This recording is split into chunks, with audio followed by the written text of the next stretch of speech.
Do Espírito Santo. Ave Maria, cheia de graça, o Senhor é convosco, bendita sois vós entre as mulheres, bendito é o fruto do vosso ventre, Jesus. Santa Maria, Mãe de Deus, rogai por nós, pecadores, agora e na hora de nossa morte. Amém. Sempre nós.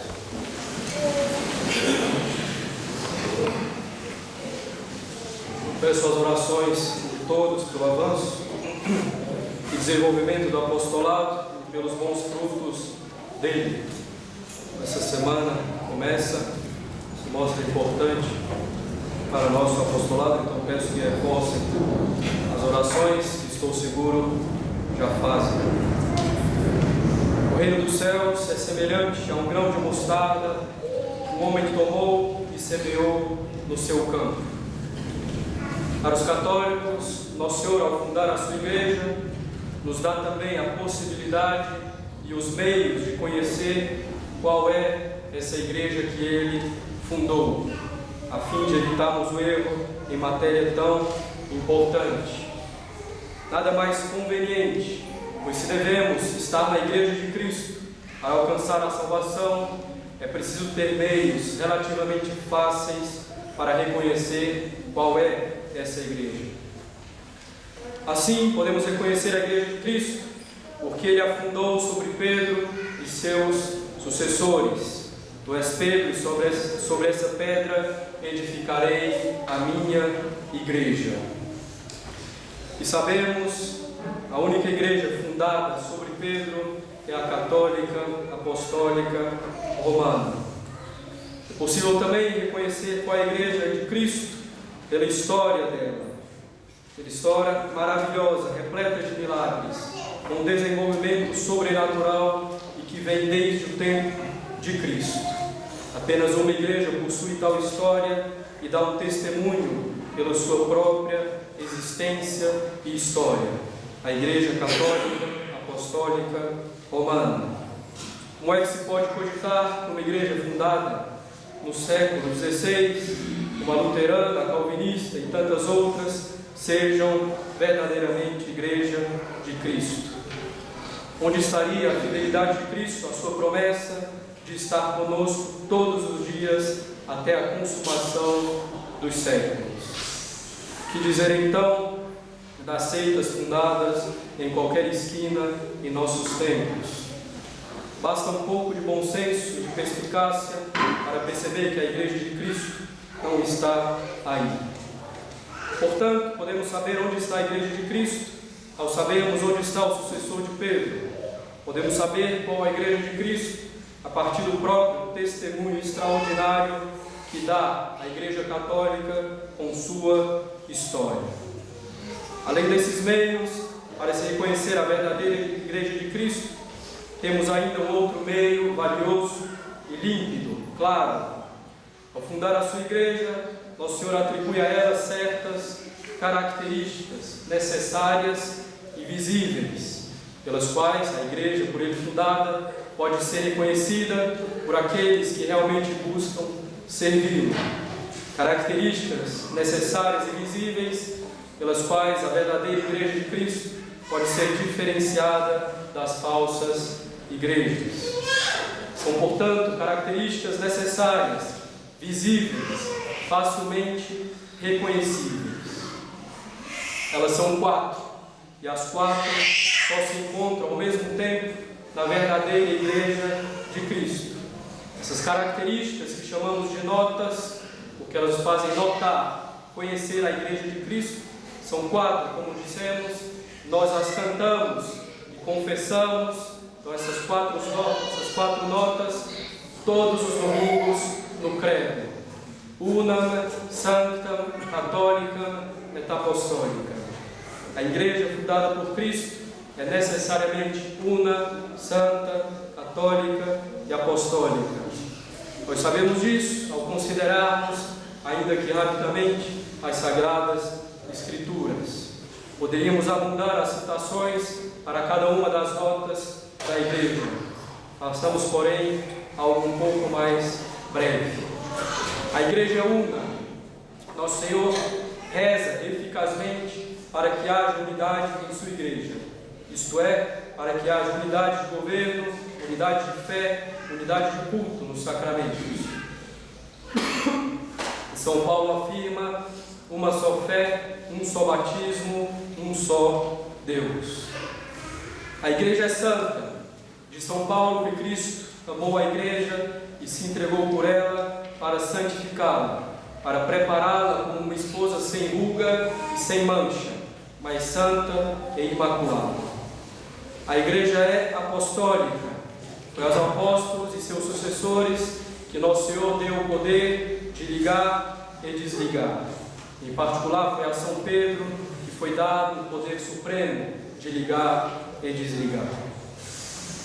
Nosso Senhor diz aos apóstolos: aquele que vos ouve, a mim ouve, e aquele que vos despreza, a mim despreza.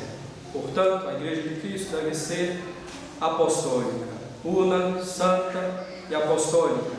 A Igreja fundada por Cristo é também católica, isto é, universal. Nosso Senhor manda os apóstolos ensinarem todos os povos e batizá-los. É essa nota de catolicidade que Nosso Senhor expressa hoje no Evangelho com um grão de mostarda que cresce e com um fermento que fermenta toda a massa. Se considerarmos essas 4 notas, veremos que elas só estão realmente presentes na Igreja Católica Apostólica Romana. A Igreja Católica possui a unidade de fé, de governo e de culto, com os 7 sacramentos. Ela forma verdadeiramente um só corpo místico de Cristo. Se considerarmos os protestantes quanto à divisão no governo, nas crenças, nos ritos, cada um tem seu pequeno papa, cada uma tem sua interpretação particular da Sagrada Escritura, cada uma decide quais ritos devem existir ou não. Mas se considerarmos cada seita protestante em particular, poderá haver certa unidade, mas faltará certamente a catolicidade, a universalidade, pois são restritas demais no espaço e no tempo. O mesmo vale para os orientais cismáticos, os assim chamados ortodoxos. Não há menor unidade entre eles, cada um desses grupos sendo independente, discordando em muitos pontos da fé entre si. Se considerarmos cada grupo separadamente, os ortodoxos, haverá certa unidade, mas faltará certamente a catolicidade, sendo elas extremamente restritas geograficamente. A Igreja Católica é santa.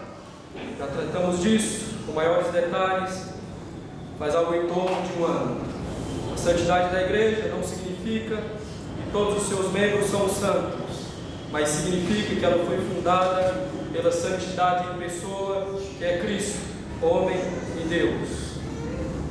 A santidade da Igreja significa que a finalidade dela é a santidade, que ela dispõe dos meios para isso, com a doutrina revelada por Cristo e com os 7 sacramentos. De fato, na Igreja, muitos são os santos e muitos alcançaram a santidade em grau verdadeiramente heróico. Se consideramos mais uma vez os protestantes, seus fundadores têm em geral uma vida péssima. Lutero, por exemplo, era ímpio na conduta, desbocado no falar e escrever, nada gula, etc. Henrique VIII, rei da Inglaterra, fundador do anglicanismo, separou-se da Igreja para poder casar novamente. Não satisfeito, depois casou-se mais algumas vezes. Mandou matar vários eclesiásticos e civis que não concordavam com suas ideias e atitudes. Os protestantes não têm meios de santificação, pois recusaram diversos sacramentos, sobretudo a Eucaristia, a Santa Missa. A doutrina protestante, por si mesma, impede a santificação, pois diz que o homem foi de tal modo corrompido pelo pecado original que já não pode fazer um ato bom. Tudo é pecado. Assim, a salvação se faz porque Deus imputa a justiça a alguém, considerando a pessoa justa, apesar dela ser, na realidade, pecadora. A doutrina protestante, consequentemente, nega a necessidade das boas obras, da A negação dessa necessidade não pode levar à santidade. Basta a fé para eles sem as obras. Isso levará Lutero a dizer: ser pecador e peca, mas confia ainda mais fortemente. Dizia também Lutero: nenhum pecado pode condenar o homem, só a incredulidade. Então vemos quanto é impossível a verdadeira santidade pela doutrina protestante. As igrejas ortodoxas cismáticas também não apresentaram ao longo da história casos de santidade, em particular de santidade admirável, em grande parte dada por causa das condições do clero que está submisso ao poder civil, herança do velho cesaropapismo oriental, e que muitas vezes também o clero deve cuidar mais da família do que das almas, pois não há obrigação disciplinar do celibato. A Igreja Católica é apostólica, porque foi fundada sobre os apóstolos e sobre a pregação deles, e é governada pelos sucessores deles, os bispos, que sem interrupção, sem alteração, continuam a transmitir a doutrina dos apóstolos. E dentre os apóstolos, o fundamento é Pedro, o chefe visível da igreja, que é sucedido pelo Papa. Ora, é evidente que os protestantes não possuem apostolicidade. Só o surgimento, 1500 anos depois de Cristo, dos apóstolos, já impede a apostolicidade. Não pode vir dos apóstolos sem interrupção algo que é fundado 1500 anos mais tarde. Também não existe hierarquia sagrada entre os protestantes, todos são iguais. Não existe sacerdócio, não existem sucessores dos apóstolos. Como acreditar que vem de Cristo e dos apóstolos algo que surge depois de 1500 anos, na melhor das hipóteses? Os ortodoxos cismáticos possuem verdadeiros padres, verdadeiros bispos, mas que se separaram do fundamento que é Pedro e de seus sucessores, os papas. Ao se separarem do Papa, perderam a legítima e autêntica apostolicidade, que só pode existir sob Pedro, sob o Papa. A Igreja Católica é, finalmente, católica, universal. Tanto é assim que ela é muitas vezes designada simplesmente como católica. A Igreja Católica é católica porque foi instituída para que todos os homens possam fazer parte dela, independentemente da idade, sexo, raça, origem, nação, etc.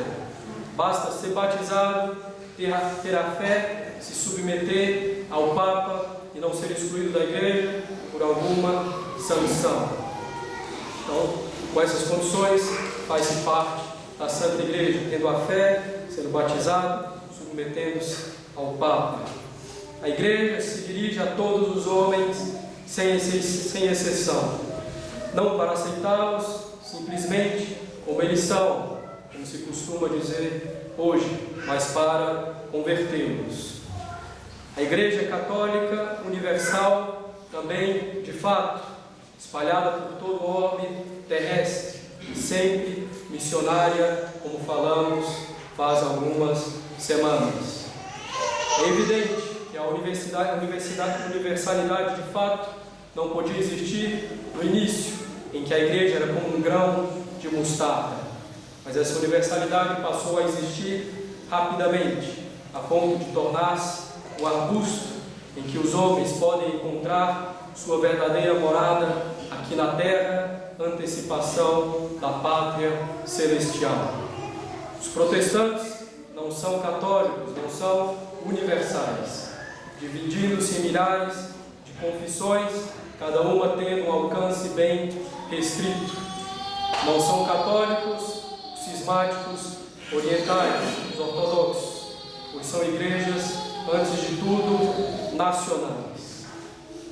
Portanto, caros católicos, é claro, só há uma igreja santa, católica, apostólica e a Santa Igreja Romana.